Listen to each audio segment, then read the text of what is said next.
Bonjour. Pour clore le Beauvau de la sécurité, qui doit repenser l'action des forces de l'ordre, le président de la République était sur le terrain hier et a annoncé plusieurs nouvelles mesures. La sécurité est l'affaire de tous, a-t-il dit, un bien commun, la première de nos libertés, celle sans laquelle les autres sont mises à mal, a-t-il déclaré en guise d'introduction. Ça commençait vraiment mal, car ces éléments de langage, comme on dit maintenant, commencent à devenir lassants. Le néant des idées et les mensonges. D'ailleurs, c'est bien cela qui tue le pays depuis François Mitterrand. Hier, un paragon de vacuité bavarde prétendait réhabiliter la police et résorber l'insécurité galopante qui étend ses métastases sur l'ensemble du pays en créant parallèlement les conditions premières du malaise de ceux qui nous protègent.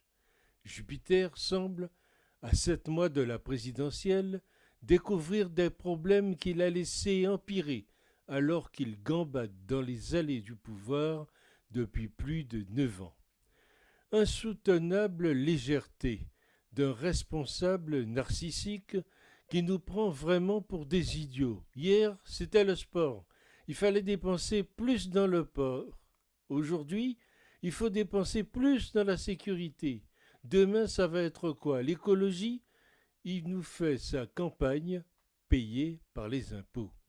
Engagement depuis un mois du président Macron en pré-campagne électorale. Marseille, 1,2 milliard d'euros. Les agriculteurs, 600 millions d'euros. La police, 1,5 milliard d'euros. On peut compléter cette liste sans doute incomplète, mais chaque déplacement présidentiel est dorénavant facturé d'un minimum de 600 millions aux contribuables. Le Beauvau n'était même pas terminé, et donc encore moins analysé, que les mesures sont déjà annoncées. C'est la méthode du président. Je consulte, mais je n'en fais qu'à ma tête. Au pouvoir depuis combien de temps pour se rendre compte de quelques réalités, en particulier une justice qui, sous sa forme actuelle, ne sert à rien face aux problèmes régaliens du pays, l'état de droit dont on nous rebat les oreilles montre chaque jour ses limites. Y a-t-il beaucoup de démocratie en Europe où la police est souvent attaquée par les délinquants au mortier et obligée de fuir? La première mission d'un État est quand même d'assurer la sécurité de ses citoyens. Est-ce le cas? Contrôler la police, a-t-il dit, est-ce vraiment la priorité par les temps qui courent? Peut-on expliquer la délinquance et l'insécurité galopante par des lourdeurs? La sécurité, ce n'est pas un gadget, c'est prioritaire. On s'en rend compte tous les jours. D'ailleurs, depuis sa récente visite à Marseille, on comptabilise déjà 4 assassinats. Il n'y a pas à dire, ces visites et ces discours portent leurs fruits. En gros, on va faire contrôler la police par des parlementaires qui comptent un nombre significatif de délinquants dans leur rang.